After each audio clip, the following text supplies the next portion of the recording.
જો હવે તમે આણંદની રેસ્ટોરન્ટોમાં ખાવા જતા હોય તો વિચારીને જજો, કારણ કે આણંદની અંદર સોલારીસ જે મોલ છે તેની અંદર આવેલું વોક ઓન ફાયર ની અંદર અત્યારે હેલ્થ ડિપાર્ટમેન્ટની અત્યારે જે અહીંયા આગળ જે દરોડા પાડ્યા છે જેની અંદર ચોંકાવનારા ખુલાસા છે તે સામે આવ્યા છે. એટલે કેટલીક ચીજ વસ્તુઓ છે તે અહીંયા આગળ ડેટ વગરની જોવા મળી છે અને તેની સાથે જ અહીંયા આગળ ગંદકી પણ જોવા મળી છે, જેને લઈને અત્યારે આ જે રેસ્ટોરન્ટ છે વોક ઓન ફાયર તેને સીલ મારવાની કયાવત છે તે અત્યારે હાથ ધરવામાં આવી રહી છે.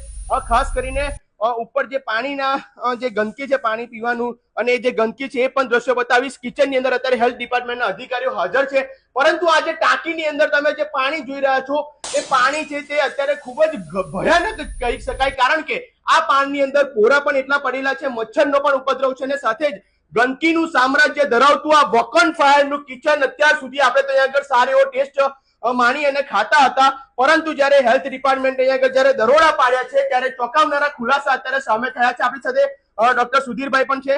સાહેબ, શું કહેશો?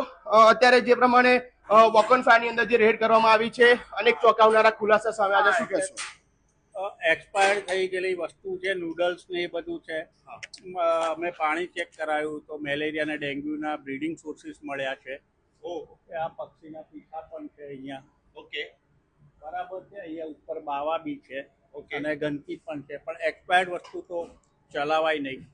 મેલેરિયા ડેન્ગ્યુ આગામી સિઝનમાં તો આ એકદમ એપિડેમિક થઈ શકે એ પ્રકારનું અત્યારે વાતાવરણ છે ને એમાં આપણે પોરાનાશક કામગીરી કરવાની હોય એની જગ્યાએ અત્યારે આપણને આ પોરા મળી રહ્યા છે, જે અતિ ગંભીર બાબત છે અને જાહેર આરોગ્યને આ ખૂબ જ નુકસાન કરી શકે છે.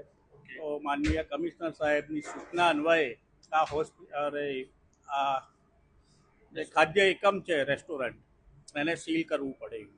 ઓકે, જે પ્રમાણે કહેવાય છે કે અત્યારે વોક ઓન ફાયર જે મારુતિ સોલારીસમાં આવેલું છે એને અત્યારે સીલ મારવાની કયાવત છે તે હાથ ધરવામાં આવી છે. હું તમને દ્રશ્ય બતાવીશ કે ગંદકીનું સામ્રાજ્ય ધરાવતું આ વોક ઓન ફાયર ની અંદર આપણે તો જબરજસ્ત ટેસ્ટ અહીંયા આગળ માણતા હતા, પરંતુ આપણને ખ્યાલ ન હતો કે કિચન ની અંદર શું પરિસ્થિતિ છે. પરંતુ જ્યારે હેલ્થ ડિપાર્ટમેન્ટની અહીંયા આગળ દરોડા પાડવામાં આવ્યા, હેલ્થ ડિપાર્ટમેન્ટ જ્યારે આગળ આવી પહોંચ્યું ત્યારે ખબર પડી છે કે ચોંકાવનારા ખુલાસા સામે આવ્યા છે. એક્સપાયર ડેટ વાળી વસ્તુ અહીંયા આગળથી મળી આવી છે, સાથે જ કિચન ની અંદર પણ ગંદકીનું સામ્રાજ્ય જોવા મળ્યું છે. જો તમે કોઈ રેસ્ટોરન્ટ ની અંદર ખાવા જતા હોય તો વિચારીને જજો, કારણ કે આ દ્રશ્યો એ ખૂબ જ ચોંકાવનારા દ્રશ્યો છે, ભયાનક દ્રશ્યો છે. આ કિચન છે વોક ઓન ફાયર નું અને જે ગંદકીનું સામ્રાજ્ય અંદર જોવા મળ્યું છે અને જેને લઈને ક્યાંક હેલ્થ ડિપાર્ટમેન્ટ અત્યારે વોક ઓન ફાયર ને સીલ કરવાની કયાવત છે તે હાથ ધરવામાં આવી છે. આપણે એના મેનેજર સાથે પણ વાત કરીશું. એ પહેલા તમને દ્રશ્યો બતાવીશ કે અહીંયા આગળ જે કિચનના અંદર જે ગંદવાડો છે, એટલે કે આ ગંદકીના સામ્રાજ્ય ધરાવતું આ વોક ઓન ફાયર નું કિચન છે. સાહેબ, આપ આ જે દ્રશ્ય જુઓ છો એ દ્રશ્ય તમે જોઈ શકો છો સીધા જ કે કોઈ પણ વસ્તુ એ આગળ હાઇજેનિક જોવા નથી મળી રહી, કોઈ પણ વસ્તુની અંદર તમને આગળ હાઇજીન જોવા જ નથી મળી રહ્યું. અને તેલ પણ આપ જોઈ શકો છો. તેની સાથે મહત્વનું છે કે અહીંયા આગળ વપરાતું જે પાણી છે તેની અંદર બેક્ટેરિયા જોવા મળ્યા છે, એટલે કે ડેન્ગ્યુ અને મેલેરિયાના ઉપદ્રવ અંદર જોવા મળી રહ્યા છે. આ પાણીની અંદર આપ આ જે દ્રશ્ય જુઓ છો, અમારા કેમેરામેનને કહીશ રક્ષિતને કે આ કેમેરામેનથી આપણને આપ દ્રશ્ય બતાવશે, એટલે આપણે એના મેનેજર હશે એમની સાથે પણ વાત કરીશું. कौन है यहाँ के मैनेजर? छुट्टी है. क्या नाम है आपका? प्रदीप राणा. तो इतनी सारी गंदगी किचन में कितने दिनों से है? मैं यहाँ पे नहीं रहता हूँ सर. तो कौन रहता है? मैं यहाँ पे अबर आया हूँ सर, 10-15 दिन हुआ है. तो यहाँ के शेफ कौन है? यहाँ का सेफ बुआ है सर. कहाँ से? बाहर वहाँ कहाँ? बुलाओ ना शेफ को. शेफ कौन है?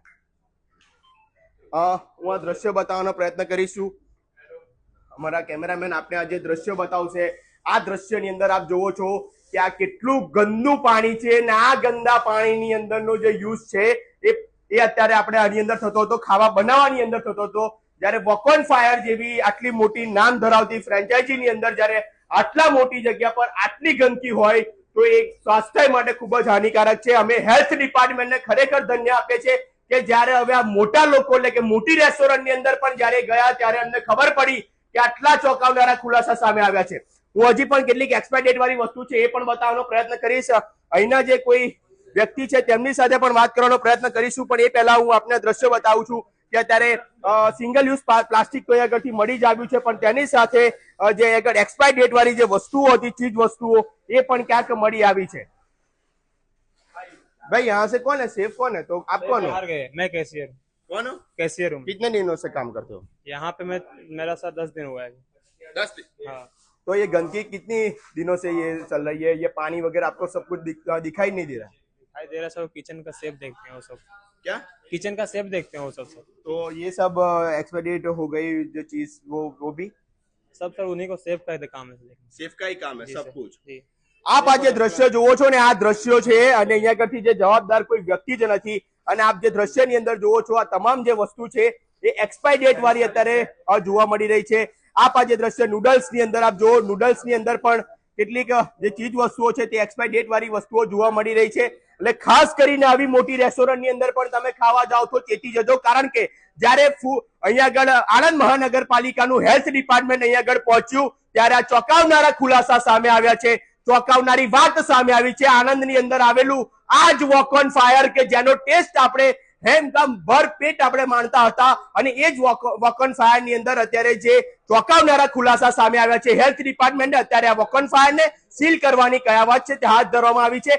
આણંદ મહાનગરપાલિકાના જે હેલ્થ ડિપાર્ટમેન્ટ છે એમને ખરેખર અભિનંદન છે કે આવી મોટી રેસ્ટોરન્ટની અંદર પણ ચેકિંગ થવું જોઈએ કારણ કે નગરજનોના સ્વાસ્થ્ય સાથે જે ચેડા થઈ રહ્યા છે ચેડા તો ક્યારેય ન સહન કરી લેવાય અને એટલા માટે જ અમે આણંદ મહાનગરપાલિકાના જે હેલ્થ ડિપાર્ટમેન્ટ છે તેમને પણ અભિનંદન પાઠવીએ છીએ અને સાથે જ જે પ્રમાણે અત્યારે જે કાર્યવાહી કયાવત અત્યારે હાથ ધરવામાં આવી છે સીલ કરવાની એ પણ ખૂબ સારી બાબત છે। પરંતુ અમે આ વિડીયોના માધ્યમથી અનેક રેસ્ટોરન્ટના માલિકોને કહેવા માંગીએ છીએ કે જો નગરજનો તમારે ત્યાં આગળ કોઈ પણ વસ્તુ જમવા આવતા હોય તો તમારી પર એક વિશ્વાસ રાખીને આવતા હોય છે।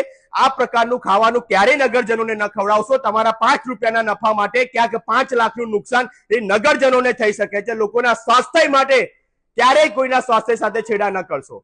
બસ આવી સતત અપડેટ માટે અમારી સાથે જોડાઈ રહેજો। કેમેરામેન નક્ષત્ર સાથે હું છું આપણો મિત્ર મનન ઇંગુ, અર્બન ગુજરાત।